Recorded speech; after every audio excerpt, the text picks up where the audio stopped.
साथियों, अब हम इस समय आपको दर्शन करा रहे हैं कबीर दास की वो स्थली जिसको मगहर के नाम से जाना जाता है। और यहाँ पर कबीर दास जी अपने अंतिम समय को बिताए थे। काशी को छोड़कर वो मगहर आए थे और ये संत कबीर नगर खलीलाबाद के पास स्थित है। और यहाँ का जो स्थान है वास्तव में बहुत ही शांतिपूर्वक स्थान है। आज हम अपने आप को बहुत गौरवान्वित महसूस कर रहे हैं कि ऐसी जगह पर जहाँ सतगुरु कबीर साहब ने अपने शरीर को त्यागा था। और लोगों का मानना है कि मगहर में जब वो अपने शरीर को त्यागे तो दो फूल उनके स्थान से मिले, जिस फूल को एक हिंदू राजा ने मस्जिद और मंदिर दो स्थापना कराई। जो मंदिर है आप देख पा रहे हैं, ये कबीर दास जी की पुण्य स्थली है और यहाँ पर हर संप्रदाय के लोग आते हैं और मस्जिद भी है। तो यहाँ आप देख पा रहे होंगे हर कोई व्यक्ति जो आने की कोशिश करता है और बच्चे भी बहुत सारे यहाँ पर आए हैं। और हम बहुत अपने आप को सौभाग्यशाली समझते हैं कि ऐसे अवसर पर यहाँ पर हम लोग घूमने का अवसर पाए हैं। और ये वो मेन गेट है। तो आज आपको मैं सुनील आनंद जनपद गोंडा से कबीर दास की पुण्य स्थली जहाँ पर वो अपने शरीर को त्यागे थे। और आज हम लोग बहुत ही फख्र से कहते हैं कि गुरु गोविंद दो खड़े का अकेला गोपाए, बलिहारी गुरु आपने गोविंद जो बताए। साहब बंदगी साथियों नमस्कार।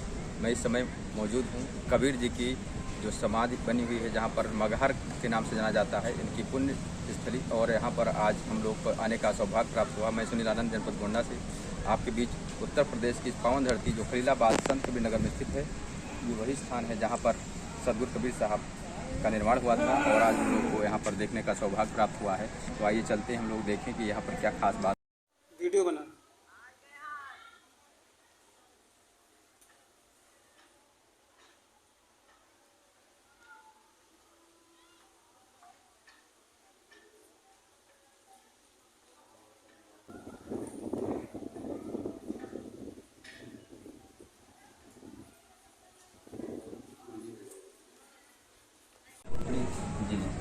हाँ 1456 में कबीर साहब यहाँ पे आए थे।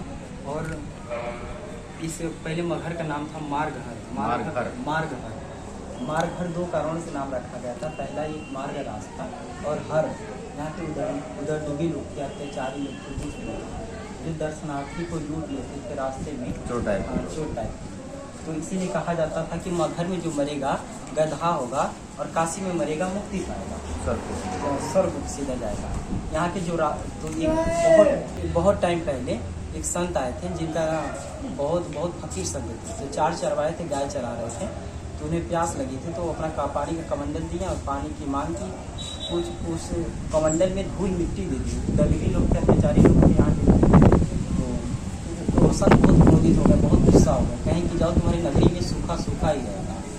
12 सालों से पानी की बहुत किल्लत हो गई पूरी मगहर में, जीव जंतु पेड़ पौधे सूखने लगे। यहाँ के जो राजा थे दिल्ली खंड पठान, यहाँ के जो बादशाह थे, तो यहाँ के तो किसी ने बताया कि कबीर साहब के नाम के व्यक्ति रहते हैं जो काशी बनारस में, एक बार उनसे मिले तो शायद कोई निवारण निकल सके। तो अपने साथी संगतियों के साथ कबीर साहब काशी बनारस में पहुँच गए कबीर चौरा धाम पर। तो वहाँ कबीर साहब तो मुक्ति की बात जान जाते थे, अंदरूनी बात जान जाते थे कि क्या अपनी समस्या लेकर आए हैं। तो बिजली खान पठान साहब अपनी पूरी समस्या बताए हैं। कहें कि तो आपको मगहर चलना पड़ेगा और पानी की किल्लत है और वहाँ भी ये ख़त्म करना पड़ेगा। तो लोगों ने वहाँ के बहुत हैरान हो गए। कहीं तो कबीर साहब बुजुर्ग की अवस्था हो रही थी, कबीर साहब आने का यहाँ निर्णय ले लिया। तो लोगों ने कहा कि अरे कबीर साहब हम मगहर जा रहे हैं, मगहर में तो जो मरता गधा होता है, हम मगहर मत जाइए। तो कबीर साहब कहें कि एक दोहा उस टाइम कहें कि क्या काशी क्या उसर मगहर, जो हृदय राम बसे मोरा, जो काशी तन तजे कबीरा, राम ही कौन नहीं हो रहा। जो अपने हृदय से राम को जाना है वो कहीं भी मरेगा मुक्ति पाएगा। तो हाँ 2 किलोमीटर पे धोनी पड़ता है। कबीर साहब वहाँ पर आए तो 5 संतों का मिलन हुआ, जिसमें से रविदास साहब, केसर साहब, तुलसी साहब, गोरखनाथ साहब, कबीर साहब। तो गोरखनाथ साहब जिसके नाम से गोरखपुर बना है, गोरखनाथ साहब जो है वैष्णव संप्रदाय के हैं। अपने अंतरात्मा से सोच रहे थे कि बिजली खान पठान हमारे पास क्यों नहीं है, पानी की समस्या तो मैं भी ठीक कर सकता हूँ। तो कबीर साहब उनकी मुफ्त की बातें, उनके अंदर धोनी की बातें समझ जाते हैं और जो उनके पास लोग आते हैं कहते हैं एक बार गोरख साहब जी के पास जाए। तो गोरख साहब को बिजली खान पठान साहब बताया अपनी पूरी समस्या। तो गोरख साहब अपने अंगूठे से, पैर के अंगूठे से धरती को दबाया, एक पानी का स्रोत निकल गया। लोग बहुत खुशहाल हो गए, लेकिन कुछ ही पश्चात बाद वो पानी आना बंद हो गया। तो फिर कबीर साहब कहते हैं जीवन में जितना प्रेरणा, जितना शिक्षा लिए होंगे, जितनी शक्तियाँ होंगी, उसका ही उतना आभास होगा। तो कबीर साहब 5 संतों की मिलकर एक धूनी पूजा पाठ किए, जिसे धूनी नाम इसलिए रखा गया है कि उसका खंडन। हाँ, तो कबीर साहब 5 संतों को मिलकर जब पूजा पाठ हवन करने लगे, पूरे आकाश में काला बादल छा गया, पेड़ पौधे हिलने लगे। कुछ ही टाइम बाद इतनी बारिश हुई जिससे उन्हीं से आमी नदी निकली, उसी धूनी से।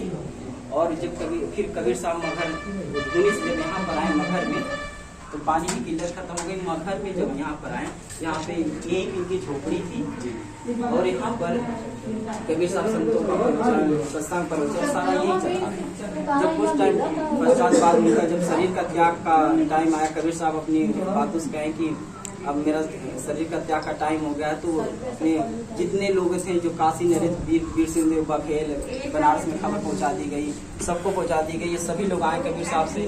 देव बघेल और बिजली खान पठान इसी प्रांगण में दोनों आपस में विवाद कर रहे हैं। बिजली खान पठान कहें कि तो हमारे पीर रहे, इनके बाद इनके माता पिता मुस्लिम रहे हैं, जो राय खानदान के हैं, ये हमेशा मुस्लिमवादी रहे हैं, वो इनको दफनाएंगे। तो वीर सिंह देव बघेल कहेंगे इनका तो जो गुरु है रामानंद स्वामी जी हैं, तो ये तो हम तो ये जलाएंगे, तो हमारे पीर, ये तो हिंदू समाज के हैं। दोनों में इसी पश्चात से आपस में विवाद हो गया कि अब क्या किया जाए। तो आकाशवाणी हुई कि खोलो पर्दा है नहीं मुर्दा, विद्य मिटा तुम कर डाली, सुन के अबानी अचरज मानी कि पहले पर्दा तो खोलो, तुम युद्ध पे आ गए, पहले तुम गेट के अंदर जाओ, से पर्दा तो खोलो। जब दोनों राजा पर्दे जाते हैं, गेट के अंदर प्रवेश करते हैं, कब्र हटाते हैं, कब्र के नीचे 2 फूल मिलता है, पूरी आश्चर्यचकित हो जाते हैं। फिर एक फूल से मजार बनता है, एक फूल से समाधि। पूरी वर्ल्ड, पूरी दुनिया में इकलौता यही है जो एक ही संत की 2 समाधि, वो भी और हिंदू और मुस्लिम। धन्यवाद।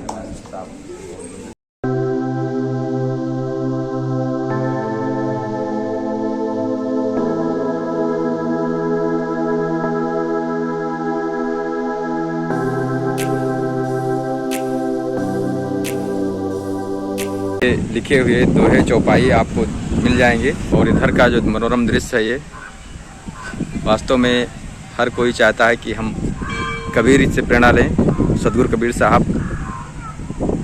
और उनका जो वाक था कि गुरु गोविंद दो खड़े काके लागो पाए, बरिहारी गुरु आपने गोविंद दियो बताए। और ये स्थान है कमाल साहब का, जो कबीर साहब के सुपुत्र थे। कमाल और कमाली इनके पुत्र और पुत्री के नाम थे। और ये उनकी कब्रगाह है जहाँ पर लोग आते हैं।